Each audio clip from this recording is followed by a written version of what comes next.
कधी विचार केलाय का, की एका अगदी साध्या कापडाच्या तुकड्यावर फक्त एक विशिष्ट डिझाईन असतं आणि लोक त्यासाठी ₹500 नाही तर तब्बल ₹5000 मोजायला तयार होतात. म्हणजे विचार करा, किमतीत थेट 10 पटीचा फरक. हे कसं शक्य होतं?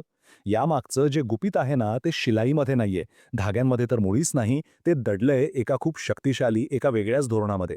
नमस्कार मित्रांनो, केपी द एंटरप्रेन्युअर या यूट्यूब चॅनलमध्ये तुमचं स्वागत आहे. आज आपण एका अशा व्यवसायाचं विश्लेषण करणार आहोत जो फक्त कपडे शिवण्यापुरता मर्यादित नाहीये.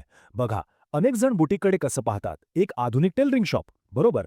पण खरं सांगायचं तर तो एक खूप मर्यादित दृष्टिकोन आहे.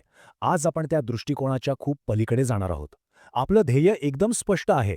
2026 मध्ये स्वतःचा एक यशस्वी फॅशन ब्रँड कसा उभा करायचा याचा एक सखोल, एक डिटेल्ड आराखडा तयार करणं. लक्षात घ्या, हा व्यवसाय फक्त कापड विकण्याचा नाहीये, तर ग्राहकांना कॉन्फिडन्स आणि एक ओळख देण्याचा आहे. आणि जेव्हा तुम्ही ही गोष्ट विकायला लागता, तेव्हा किंमत हा मुद्दाच राहत नाही. तर चला सुरुवात करूया. या विश्लेषणाच्या पहिल्या भागाकडे वळूया. पार्ट 1, 50 कोटींच्या मूल्याचं रहस्य. आणि ऐका, आपण इथे केवळ हवेत गप्पा मारणार नाही आहोत. आपण एका अशा केस स्टडीचा अभ्यास करणार आहोत, जी हे सिद्ध करते की योग्य रणनीती वापरली तर काय काय शक्य आहे. हा यशाचा एक ठोस, जिवंत पुरावा आहे. हे नाव बघा, सुता. फॅशनच्या दुनियेत स्टोरी टेलिंग या एका शब्दाची ताकद काय असू शकते याचं हे चालतं बोलतं उदाहरण आहे. सुजाता आणि तानिया या दोन बहिणींनी आपल्या चांगल्या पगाराच्या कॉर्पोरेट नोकऱ्या सोडल्या आणि हा ब्रँड सुरू केला. त्यांनी बाजारात एक पोकळी ओळखली. साड्या तर होत्या, पण त्यामागे एक आधुनिक कथा नव्हती, एक भावना नव्हती. मग त्यांनी काय केलं? त्यांनी फक्त साड्या विकल्या नाहीत, त्यांनी कारागिरांची मेहनत, आपल्या भारतीय परंपरेचा सन्मान आणि आजच्या आधुनिक स्त्रीची आकांक्षा या सगळ्या गोष्टींना एका धाग्यात गुंफलं आणि एक कथा विकली. आणि याच एका कथेने त्यांना यशाच्या शिखरावर नेऊन ठेवलं. आता जरा या आकड्यावर लक्ष केंद्रित करा. कल्पना करा, आपल्या डोळ्यासमोर हा आकडा अक्षरशः तयार होतोय. 50 कोटी रुपये. हो, हा सुता ब्रँडचा वार्षिक रेव्हेन्यू आहे. आता जरा याचा खोलवर विचार करूया. ही फक्त एक संख्या नाहीये, हा त्यांच्या यशस्वी बिझनेस मॉडेलचा थेट परिणाम आहे. चला एक साधा गणित करू. समजा त्यांच्या एका साडीची सरासरी किंमत ₹5000 आहे. याचा अर्थ काय होतो? की त्यांनी एका वर्षात जवळपास 1,00,000 साड्या विकल्या. 1,00,000 व्यवहार म्हणजे 1,00,000 समाधानी ग्राहक. हे आपल्याला काय दाखवतं? की जेव्हा उत्पादन आणि भावना एकत्र येतात, तेव्हा मूल्य कसं अनेक पटींनी वाढतं आणि व्यवसाय किती प्रचंड मोठा होऊ शकतो. इथे बघा, हे बार्स कसे वेगाने वरच्या दिशेने झेपावताना दिसत आहेत. सुता ब्रँडने दरवर्षी 100% पेक्षा जास्त वाढ नोंदवली आहे. सोप्या भाषेत सांगायचं तर त्यांचा व्यवसाय प्रत्येक वर्षी दुप्पट वेगाने वाढला आहे. आणि ही वाढ काही अपघाताने झालेली नाहीये. यामध्ये एक सखोल विश्लेषण आहे. ही वाढ हे दाखवते की त्यांच्या ग्राहकांचा त्यांच्यावरचा विश्वास वाढत चाललाय, ते पुन्हा पुन्हा खरेदी करत आहेत आणि सगळ्यात महत्त्वाचं, ते त्यांच्या ब्रँडबद्दल इतरांना सांगत आहेत. यालाच म्हणतात ऑर्गॅनिक ग्रोथ, जी कोणत्याही व्यवसायासाठी सर्वात मजबूत पाया असते. आणि ही एवढी मोठी वाढ का झालीय?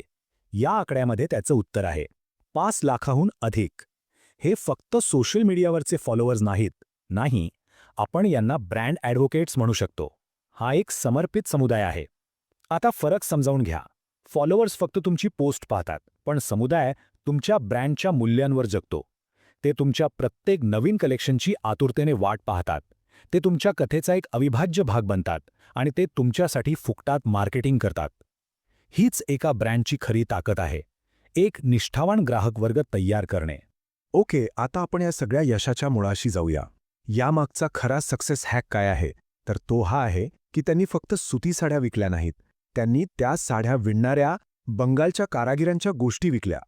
त्यांनी ग्राहकाच्या मनात एका साध्या सुती कापडाला इमोशनची म्हणजेच भावनेची एक घट्ट जोड दिली. आता यामागचा मानसशास्त्र समजून घ्या. जेव्हा एखादी ग्राहक सुताची साडी विकत घेते, तेव्हा ती फक्त एक वस्त्र खरेदी करत नाही. ती एका कलाकाराची मेहनत विकत घेते, एका परंपरेचा वारसा विकत घेते आणि त्यामागची एक अस्सल कथा विकत घेते. याचमुळे एका सामान्य वस्तूचं रूपांतर एका मौल्यवान अनुभवात होतं. धडा अगदी स्पष्ट आहे. तुमच्या बुटीकमध्ये लोकांच्या भावना आणि त्यांची ओळख डिझाईन करा. मग किंमत कोणीही विचारणार नाही. ठीक आहे, तर आता आपण दुसऱ्या भागाकडे वळूया. अंमलबजावणी. आतापर्यंत आपण काय शक्य आहे हे पाहिलं. आता कसं करायचं हे पाहणार आहोत. आपण सुताच्या मॉडेलवरून तुमचा स्वतःचा कृती आराखडा म्हणजे ॲक्शन प्लॅन तयार करणार आहोत. आणि हा एक असा ब्लूप्रिंट आहे जो कोणीही वापरू शकतं. या आराखड्यातील पहिला आणि सर्वात महत्त्वाचा मुद्दा, तुम्हाला मोठ्या शोरूमची किंवा दुकानाची अजिबात गरज नाही. तुम्ही तुमच्या घरातून एका छोट्या जागेतूनही याची सुरुवात करू शकता. याला म्हणतात ॲसेट लाईट मॉडेल. आजच्या डिजिटल युगात तुमचं घरच तुमचं वर्कशॉप बनू शकतं आणि तुमचा स्मार्टफोन तुमचं दुकान. याचा फायदा काय? तर सुरुवातीचा जो मोठा गुंतवणुकीचा खर्च असतो, जसं की दुकानाचं भाडं, डिपॉझिट, इंटेरियर, हे सगळं वाचतं आणि तोच पैसा तुम्ही तुमच्या उत्पादनाची गुणवत्ता वाढवण्यासाठी वापरू शकता. चला, आता गुंतवणुकीचं गणित जरा सविस्तरपणे समजावून घेऊया. कल्पना करा, एक गोष्ट तुमच्यासमोर येत आहे. पहिली आणि सर्वात महत्त्वाची गोष्ट, एक हाय स्पीड शिलाई मशीन. किंमत साधारण 15 ते 20,000 रुपये. ही साधी मशीन नाही, हे तुमच्या व्यवसायाचं इंजिन आहे. यामुळे फिनिशिंग उत्तम येते आणि तुमचा वेळ वाचतो. दुसरी गोष्ट, कापड आणि इतर साहित्य.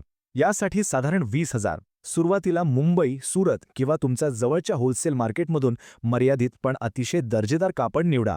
आणि तिसरी जी खूप महत्त्वाची गोष्ट आहे, ब्रँडिंग आणि पॅकेजिंग. यासाठी 10,000. यात तुमचे व्हिजिटिंग कार्ड्स, कपड्यांवर लावण्यासाठी तुमचे स्वतःचे लेबल्स आणि आकर्षक पॅकेजिंग बॉक्स येतात. विचार करा, ग्राहकाला फक्त ड्रेस नाही तर एक संपूर्ण अनुभव मिळायला हवा. तर या तिन्ही गोष्टींची बेरीज किती होते? फक्त 50,000 रुपये. हो, तुम्ही बरोबर ऐकलंय. फक्त 50,000 रुपयांमध्ये तुम्ही घर बसल्या स्वतःचा फॅशन ब्रँड सुरू करण्याची क्षमता ठेवता. ही रक्कम तुम्हाला व्यवसायाच्या जगात पहिलं पण एक मजबूत पाऊल टाकण्यासाठी सक्षम करते. पारंपरिक व्यवसायाच्या तुलनेत ही गुंतवणूक खरंच नगण्य आहे, पण यातून मिळणाऱ्या नफ्याची क्षमता मात्र अमर्याद आहे. आता आपण येऊया सगळ्यात रोमांचक भागाकडे, कमाईचं गणित. ह्या टेबलकडे लक्ष द्या. समजा तुम्ही एक डिझायनर ड्रेस बनवत आहात. त्यासाठी कापड आणि इतर साहित्याचा खर्च साधारण 500 रुपये आला. आता जर तुम्ही फक्त एक टेलर असता तर शिलाईचे फार तर 500-800 रुपये घेतले असते. पण तुम्ही एक डिझायनर आहात. तुम्ही तुमची कला, तुमची दृष्टी आणि तुमची मेहनत त्यात गुंतवली आहे. त्यामुळे तुम्ही तोच ड्रेस आरामात 2,000 रुपयांना विकू शकता. याचा अर्थ काय? एका ड्रेसमागे तुम्हाला तब्बल 1,500 रुपये निव्वळ नफा मिळू शकतो. हा नफा कापडावर नाहीये, हा तुमच्या ब्रँड व्हॅल्यूवर आहे. तुम्ही जे डिझाईन आणि अनुभव देता, ग्राहक त्यासाठी पैसे मोजायला तयार असतो. आता हेच गणित आपण महिन्याच्या कमाईत बदलूया. जर तुम्ही महिन्यात फक्त 20 डिझायनर ऑर्डर्स पूर्ण केल्या, म्हणजे दिवसाला एकापेक्षाही कमी, आणि प्रत्येक ऑर्डरमागे सरासरी 1,500 ते 2,500 रुपये नफा कमवला, तरी तुम्ही आरामात 40,000 ते 50,000 रुपये महिना कमवू शकता. हा आकडा तुम्हाला दाखवतो की सातत्यपूर्ण प्रयत्नांनी घरबसल्या एक स्थिर आणि चांगलं उत्पन्न मिळवणं हे पूर्णपणे शक्य आहे. आणि इथूनच तुमचा व्यवसाय वाढीला सुरुवात होते. आता तिसरा भाग, शून्य खर्चाचा कन्सल्टंट हॅक. ठीक आहे, तुमच्याकडे उत्पादन आहे, नफ्याचं गणितही आहे, पण ग्राहक कसे मिळवायचे?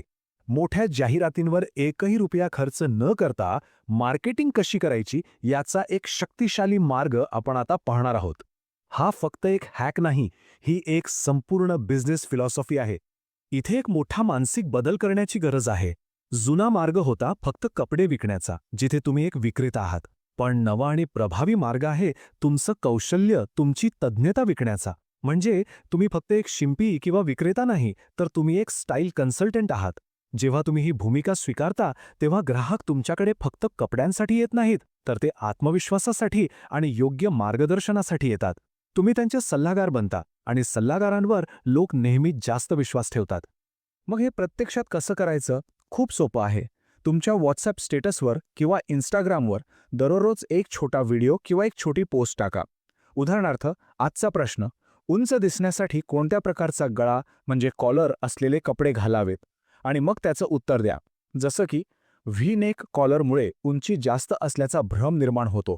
तुम्ही जेव्हा अशी मोफत आणि उपयुक्त माहिती देता, तेव्हा लोकांच्या मनात तुमच्याबद्दल एक विश्वास निर्माण होतो.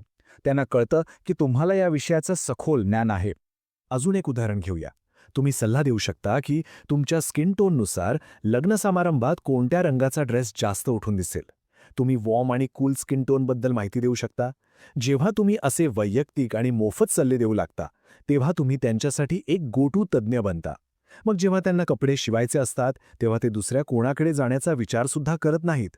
हा 0 रुपयांचा मार्केटिंग प्लॅन तुम्हाला तुमच्या परिसरातील सर्वात मोठा आणि विश्वासार्ह ब्रँड बनवेल, हे नक्की. आणि आता आपण आलो आहोत शेवटच्या आणि सर्वात महत्त्वाच्या भागाकडे, तुमचा वारसा घडवणे.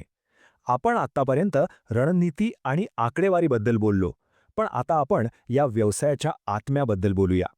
कारण कोणताही व्यवसाय फक्त पैशांवर नाही चालत, तो एका मोठ्या ध्येयावर चालतो. आणि तेच ध्येय तुम्हाला कठीण काळात टिकवून ठेवतं. मित्रांनो, हे वास्तव समजून घेणं खूप गरजेचं आहे. फॅशन बुटीकचा व्यवसाय म्हणजे फक्त ग्लॅमर नाही. कधी-कधी तुम्ही ज्या कारागिराकडून काम करून घेता, तो वेळेवर येणार नाही. कधी ग्राहकाला 4 वेळा फिटिंग करून दिल्यानंतरही समस्या येतील. तर कधी मोठ्या सणासुदीच्या काळात डेडलाईन पूर्ण करण्यासाठी तुम्हाला रात्र-रात्र जागावं लागेल. हो, हा व्यवसाय खूप मेहनतीचा आहे. यासाठी समर्पण आणि चिकाटीची नितांत गरज आहे. पण मग या सगळ्या मेहनतीचं फळ काय? ते या एका वाक्यात दडलंय. जेव्हा एखादी व्यक्ती तुम्ही डिझाईन केलेले कपडे घालून आरशासमोर उभी राहते आणि त्यांच्या चेहऱ्यावर एक आनंदी, एक आत्मविश्वासाचं हास्य येतं, त्या हास्याची किंमत तुम्ही घेतलेल्या पैशांपेक्षा खूप खूप मोठी असते. ते समाधान, तो आनंद, हीच या व्यवसायाची खरी कमाई आहे. लक्षात ठेवा, तुम्ही फक्त कपडे नाही, तर लोकांचा आत्मविश्वास आणि त्यांच्या आयुष्यातील सुंदर क्षण घडवत असता. आणि हाच तुमचा खरा वारसा आहे. तर मित्रांनो, जर तुम्हाला तुमच्या या प्रवासात आणखी ठोस मदत हवी असेल, जसं की सध्या कोणते ट्रेंडी डिझाईन्स बाजारात चालत आहेत किंवा मुंबई-सुरतमधील होलसेल कापड मार्केट कोणती आहेत, जिथे तुम्हाला चांगल्या दरात कापड मिळेल, यांची एक सविस्तर यादी हवी असेल, तर खाली कमेंटमध्ये बुटीक असं लिहा. ही माहिती तुमचा वेळ आणि पैसा दोन्ही वाचवेल. केपी दी एंटरप्रेन्योरला सबस्क्राईब करा. चला, एकत्र शिकूया आणि पुढे जाऊया. भेटूया पुढच्या व्हिडिओमध्ये. धन्यवाद.